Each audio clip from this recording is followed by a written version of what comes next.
How to use Perplexity AI for research.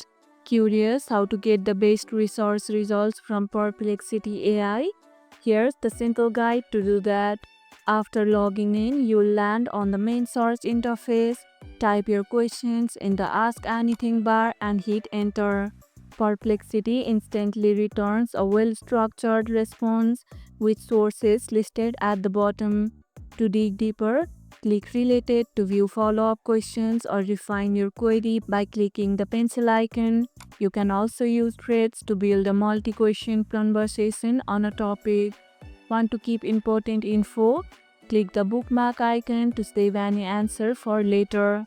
How do you use Perplexity for research? Let us know in the comments below. Always review the cited sources for accuracy. Perplexity links directly to each one for transparency. And that's how you can use Perplexity AI for research. And if this video helped, hit the like button, share it, subscribe and leave a comment. Thanks for watching and I'll see you in the next one.